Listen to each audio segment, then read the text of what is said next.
Wherever you go, whatever you do, throw a little at it. Omax, Vest and Briefs. மக்கள் தொகை கணக்கெடுப்பின் ஒரு பகுதியாக வீடுகள் தொடர்பான தரவுகளை சமர்ப்பிக்கும் பணி தமிழகத்தில் இன்று முதல் தொடங்கியுள்ளது. இது தொடர்பாக கோவையில் விழிப்புணர்வு முகாமில் பங்கேற்றுள்ள ஒருங்கிணைப்பாளர் விவேக் பிரபுவிடம் நமது செய்தியாளர் சுரேஷ்குமார் நடத்திய கலந்துரையாடலை தற்போது காணலாம்.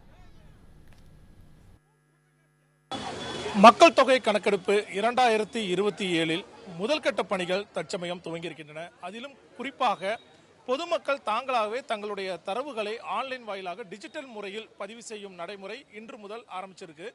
இந்த நிலையில் இது தொடர்பாக விழிப்புணர்வு ஏற்படுத்தும் வகையில் கோவை மாநகராட்சியில் ஊழியர்கள் தங்களது கல்லூரி மாணவ மாணவிகளுடன் பொதுமக்களுக்கு உதவும் வகையில் இந்த டிஜிட்டல் முறை தரவுகளை பதிவேற்றம் செய்யும் பணியில் ஈடுபட்டு வராங்க.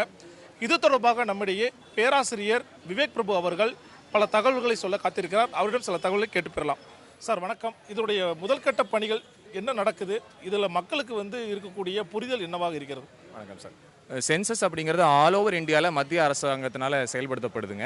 நம்ம 2027 ரெண்டாவது ஃபேஸில் தான் மக்கள் தொகை தனித்தனியாக நடக்கிறாங்க. இப்போ முதல் ஃபேஸு ஆகஸ்ட் 1லேருந்து ஆகஸ்ட் 30 வரைக்கும் தமிழ்நாட்டில் நடக்குது. இது வீடுகள் பற்றின கணக்கெடுப்பு. ஸோ இந்த 30 நாள் அரசு ஊழியர்கள் வீடுகளுக்கு 33 கேள்விகள் நம்மக்கிட்ட கேட்பாங்க. நம்ம அந்த 33 கேள்விகளுக்கு பதில் தரணும். இந்த தடவை முதல் முறையாக டிஜிட்டல் மூலியமாக சென்சஸ் நடக்குதுங்க. 15 தினங்களுக்கு முன்னாடி, அதாவது இன்று முதல் ஜூலை 17 ஜூலை 31 வரைக்கும் sc.census.gov.in அப்படிங்கிற தளத்தில் போனோம்னா செல்ஃப் எனுமரேஷன் நம்மளே நம்ம வீடுகள் பற்றின தரவுகளை அந்த 33 கேள்விகளை நாமளே பண்ண முடியும். ஸோ அதோட முதல் தினம் அப்படிங்கிறதுனால கோவை கார்ப்பரேஷன் மேயரின் வழிகாட்டுதலின்படி இன்றைக்கு நாம் இங்கே விழிப்புணர்வுக்காக வந்திருக்கிறோம். நம்ம கல்லூரி மாணவர்கள் எல்லாம் சேர்ந்து இங்கே வந்திருக்கிற மாமன்ற உறுப்பினர்களும் இங்கே இருக்கிற மாநகராட்சி ஊழியர்களும் பத்திரிகை நண்பர்களுக்குமான செல்ஃப் எனுமரேஷன் பற்றின அவேர்னஸ் ஏற்படுத்தி அதை எப்படி செயல்படுத்தணும் அப்படிங்கிற விழிப்புணர்வை இன்னைக்கு ஏற்படுத்திட்டு இருக்காங்க. தொடர்ந்து 15 நாட்களுக்கு நம்மளாலேயே அந்த போர்ட்டலில் செல்ஃப் எனுமரேஷன் பண்ண முடியும். இதை பற்றின அவேர்னஸ் வீடியோஸ் எல்லாமே மாநகராட்சி சார்பிலும் கலெக்டரேட் சார்பிலும் ஷேர் செய்யப்படும். நீங்கள் முதல்ல நம்ம வீடுகளுக்கான செல்ஃப் எனுமரேஷனை நாமளே செஞ்சோம்னா ஒரு 12 இலக்க செல்ஃப் எனுமரேஷன் ஐடி ஒன்று வரும். அந்த ஐடியை நீங்கள் நோட் பண்ணி வச்சிங்கன்னா ஆகஸ்ட் 1லேருந்து 30க்குள்ளே நம்ம வீட்டுக்கு வர்ற அந்த ஊழியர்கிட்ட இந்த ஐடியை கொடுத்தோம்னா அவங்க அதை வெரிஃபை பண்ணிட்டாங்கன்னா வேலை இன்னும் எளிமையாகும். அதனால் எல்லாருமே செல்ஃப் எனுமரேஷன் பண்ணலாம்.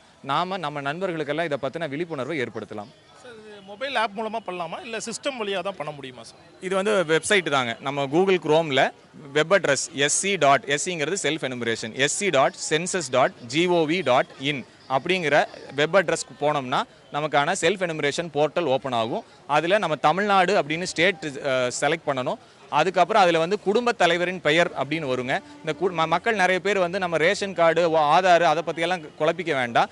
இப்போ நாம் எந்த கட்டடத்தில் வாழ்கிறோமோ, அது சொந்த வீடாக இருந்தாலும் சரி, வாடகை வீடு இருந்தாலும் சரி, நாம் இப்போ எங்கே வசிக்கிறோமோ அதுக்கு உண்டான தரவுகளை நம்ம அதில் போடணும். அதில் கூகுள் மேப் வரும். அந்த கூகுள் மேப்பில் நியரஸ்ட்டாக நம்ம வீட்டுக்கு பக்கத்தில் இருக்கிற லேண்ட்மார்க் ஒன்று கொடுத்துட்டோம்னா நம்ம மேப்பில் ஜூம் பண்ணி நம்ம பில்டிங்க்கு மேலே அந்த கர்சரை வச்சுட்டு அதுக்கப்புறம் நம்ம ஓகே கன்ஃபார்ம் கொடுத்துட்டோம் அப்படின்னா 33 கேள்விகள் வரும். அந்த கேள்விகள் ரொம்ப எளிமையாக இருக்கும். ஒருவேளை அதில் டவுட் இருக்குது அப்படின்னா அந்த போர்ட்டலோட ரைட் டாப்லேயே FAQ அப்படின்னு இருக்குங்க. அந்த FAQs கிளிக் பண்ணோம்னாலே ஒரு கேள்வியிலையும் நமக்கு ஏதாவது குழப்பங்கள் இருந்தால் அதுக்கான தீர்வுகள் கொடுக்குறாங்க.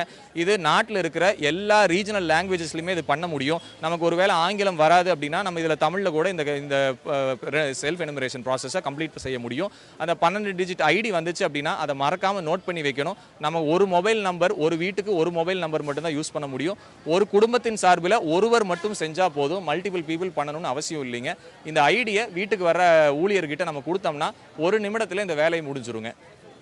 அந்த 33 கேள்விகள் இருக்குங்கிறீங்க. அதில் ரொம்ப சிரமமான கேள்விகள் எதாவது இருக்கா இல்லை எளிதாகவே இருக்குமா சார்? இல்லை சார், இந்த 33 கேள்வி இப்போ நம்ம முதல் ஃபேஸில் இருக்கிறதுனால முதல் ஃபேஸில் எந்த ஒரு கட்டடமும் விடுபற்றக்கூடாது அப்படிங்கிறதுனால கட்டடம் சார்ந்து தான் இருக்கும். நம்ம கட்டடத்தில் ஃப்ளோர் என்ன மெட்டீரியல் இருக்குது, செவர் என்ன மெட்டீரியல் இருக்குது, ரூஃப் என்ன மெட்டீரியல் இருக்குது, இது கண்டிஷன் நல்ல கண்டிஷனில் இருக்கா கட்டடம், அந்த மாதிரி இருக்கும். அதுக்கு அடுத்த நிலையில் பார்த்தீங்க அப்படின்னா அங்கே வாழக்கூடிய மக்கள் என்ன மாதிரியான சூழலில் வாழ்கிறாங்க, கழிப்பட வசதி இருக்குதா, அவங்களுக்கான சுகாதாரம் எந்த மாதிரி இருக்குது, கழிவு நீரை வெளியேற்றதுக்கு மாநகராட்சி என்ன மாதிரி ஏற்பாடு பண்ணி கொடுத்துருக்காங்க, மக்களுக்கு வந்து குளியலறை வசதி இருக்குதா, அதே மாதிரி சமையலுக்கு எரிவாயு பயன்படுத்துகிறாங்களா, மின்விளக்கு வசதிகள் இருக்குதா, மின்சாரம் இருக்குதா, அது போக அவங்களுக்கான அடிப்படைன்னு பார்த்தீங்கன்னா ரேடியோ வச்சுருக்காங்களா, டெலிவிஷன் வச்சுருக்காங்களா, 2 சக்கர வாகனம் 4 சக்கர வாகனம். இந்த முறை சென்சஸில் முதல் முறையாக ஒரு கேள்வி கேட்கப்படுது. என்னன்னா, பிரதானமாக உணவுக்கு நம்ம பயன்படுத்துகிற ரைஸா வீட்டா அப்படின்னு கேட்குறாங்க. இது எதுக்கு அப்படின்னா, இந்த தரவு மூலயமா நமக்கு ரேஷனில் என்ன பொருள் தேவைப்படும் அப்படிங்கிறதுக்கு பரவலாக வரும்போது மக்களுக்கான ரேஷனிங் கொடுக்கறதுக்கு அரசாங்கத்துக்கு இது ஒரு நல்ல தரவாக இருக்குங்க. இனி உங்க வீட்டுக்கு தேடி வரக்கூடிய அதிகாரிகளிடம் இது போன்ற தரவுகளை பதிவேற்றம் செய்த பிறகு வரக்கூடிய ஐடியா கொடுத்தாலே பெரும்பாலான பணிகள் அவங்க முடிச்சிருவாங்க, விரைவாக அந்த மக்கள் தொகை கணக்கெடுப்பை எடுக்க முடியும் அப்படிங்கிறது தான் இங்கே இருக்கக்கூடிய பயிற்றுனர்கள் ஒருங்கிணைப்பாளர்களுடைய ஒரு பதிலாக இருக்கிறது. தமிழ் ஜனம் செய்திகளுக்காக கோவையிலிருந்து ஒளிப்பதிவாளர் நீலமேகத்துடன் சுரேஷ்குமார். இந்த மாதிரி யூஸ்ஃபுல்லான இன்ஃபர்மேஷன்ஸை தெரிஞ்சுக்க தமிழ் ஜனம் சேனலை சப்ஸ்கிரைப் பண்ணுங்க.